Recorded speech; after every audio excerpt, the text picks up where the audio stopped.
your comprehensive, exclusive, and transformative news. Welcome to the Global Lounge from Nairobi, Kenya, giving insight on global issues that affect the public's attitude in business, technology, sports, and education. You're with me, Muthoni Ndirangu, but first, a major look at the major stories from around the world.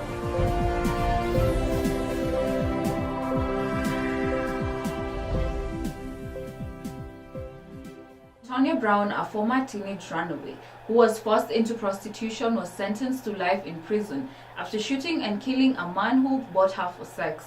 The Tennessee Supreme Court ruled that she must stay behind bars for 51 years. Muthoni, now 30, has been convicted of first-degree murder, felony, and aggravated robbery and was sentenced to life in prison. She claimed she was choked, beaten, and raped, frequently in her home, and threatened at gunpoint. Many people on social media, including celebrities, have called her life sentence a cruel and unusual punishment and demand for proper justice.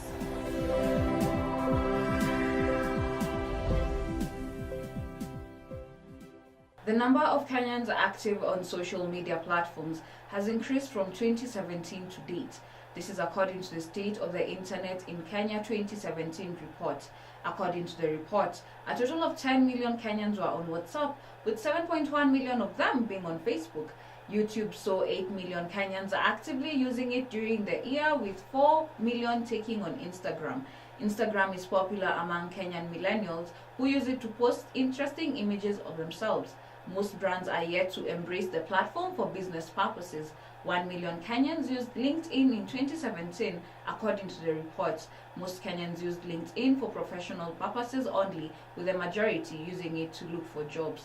Among the social media tools in Kenya, Twitter has always been deemed powerful in articulating issues and pushing for agendas. The Democratic Republic of Congo has continued with the battle against Ebola. One of the deadliest Ebola outbreaks has killed almost 319 people. On average, Ebola causes fever and severe headaches, which kills about half of those infected, but fatality rates in individuals' outbreaks have varied. The World Health Organization said efforts to contain the outbreak have been hampered due to non-engagement from local communities and armed conflict in the region. The Congo outbreak is the second deadliest ever, behind only in the West Africa in 2014, when the virus killed more than 11,000 people. It is Congo's 10th epidemic since 1976 and the second in 2018.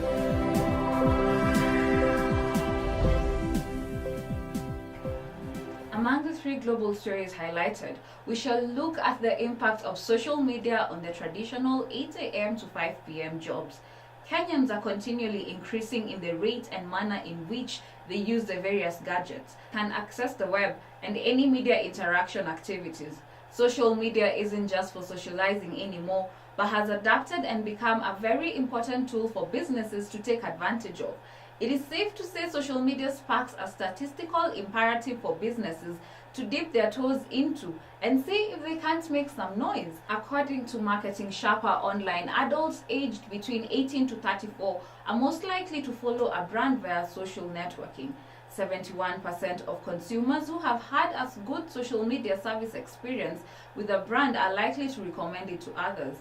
But is the use of social media for business purposes ruining the traditional 8 a.m. to 5 p.m. jobs? Well, I invite you to comment on our Twitter account at The Global Lounge using the hashtag Global Lounge, and on my personal page at Muthoni, and share your thoughts on this matter.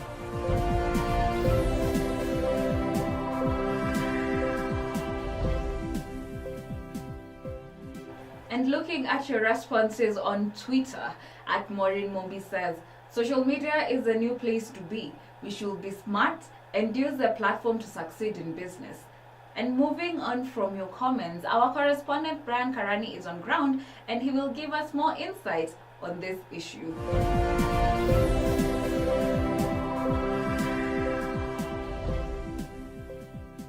The use of social media in Kenya today is very different from how it was a few years ago. It has seen a tremendous growth over the years, and it is now better and more diverse. It is at an all-time high. Social media, as we used to know, was just mainly used for creation, sharing of ideas, career interests, and other forms of expression via virtual communities and networks. Now, social media is more than just that, and it is now an office to many people. Personally, I feel like social media is affecting the way people are perceiving these 8 to 5 jobs, because nowadays anybody can just sit in their house, make maybe a webisode or something of that sort, and at the end of the day make money, because they are sort of marketing some of these brands via all these social media platforms that they have. And so nowadays people don't even have a regard for all these white collar jobs. It is no secret that social media is a big deal when it comes to marketing. A platform that gets to the intended audience at a fraction of the cost and has a mass reach that enables growth for small businesses. It is more of a must-have than a nice-to-have. Individuals can make their business grow and also make an extra coin through the social media sites. Well, I think social media makes it easy to multitask when you're doing business. But then again, it depends on your target market. There are those who thrive without social media, and there are those that thrive with social media. But with your target market, it can make you use more of social media and help you multitask, still doing your job while also doing another business on the side. Social media has helped in the growth of revenue and sales of not just one, but most of the businesses that have set up an active social media presence. By gaining a huge social media following, both individuals and businesses build stronger reputations with clients and followers.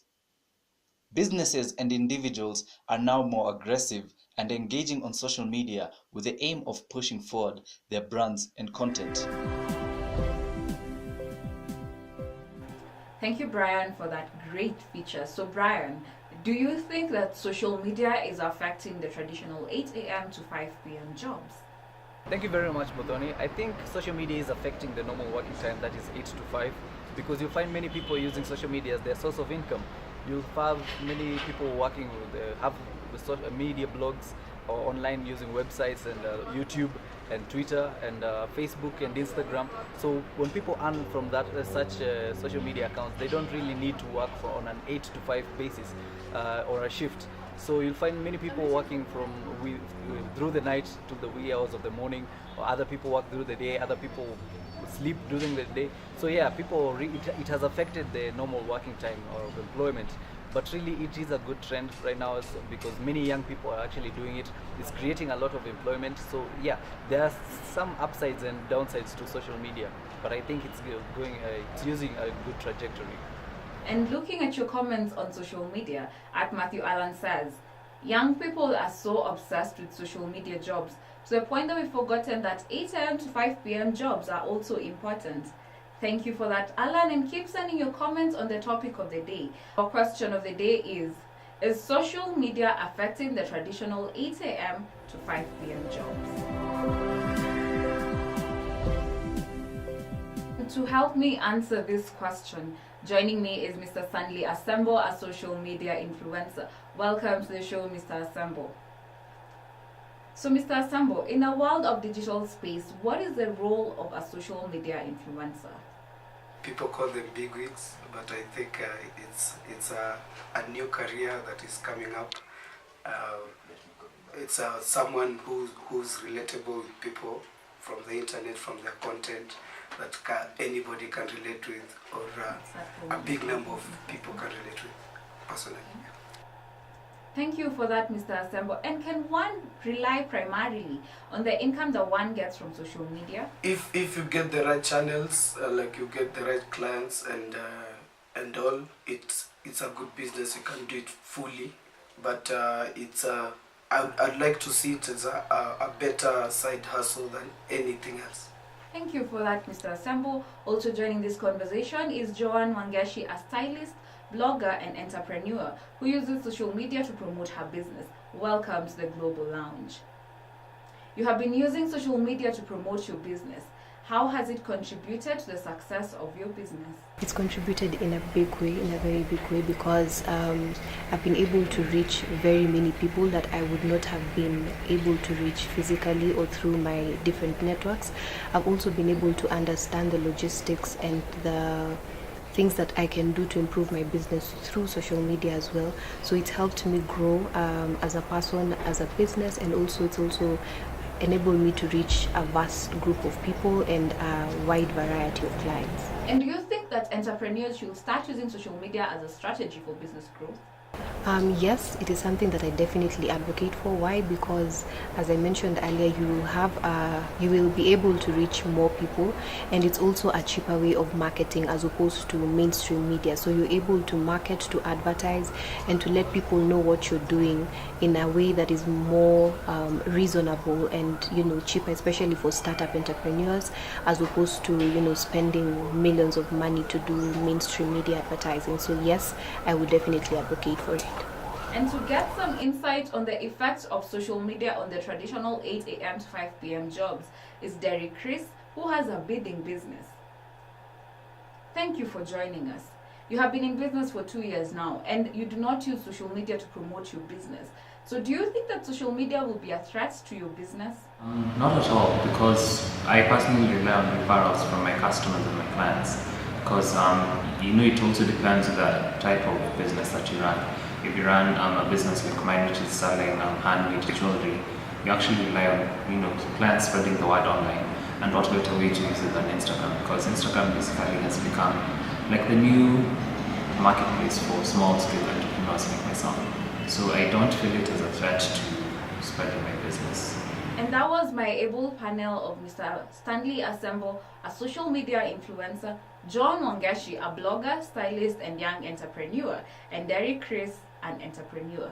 Thank you all for your insights, and I hope that the audience has enjoyed our discussion and looking at your tweets. At Opondo Sophie says, social media is an important marketing strategy that can boost the growth of one's business. The world is a global village, and everyone is connected through social media. Social media has gone beyond socializing and has now become a platform for different people to express their talents for the world to see before any institution can even give them a chance. Social media has been the best way to test whether your services, giftings, or even products will appeal to the masses before you even get an office. The most popular social media sites like Facebook, Instagram, LinkedIn, and Twitter have integrated powerful advertising platforms capable of targeting users based on a dynamic assortment of behavioral and characteristic traits. Traditional careers have been revolutionized through the introduction of social media, and many young entrepreneurs have become millionaires through it. Social media therefore should not be viewed as competition, but as a complement for your business. And those are my 2 cents. So thank you for watching, and be sure to follow us on our social media pages at The Global Lounge for more news updates, and also continue the conversation using our social media handles. And don't forget to like, share, and subscribe, and tune in to our next episode only here at The Global Lounge. Until next time.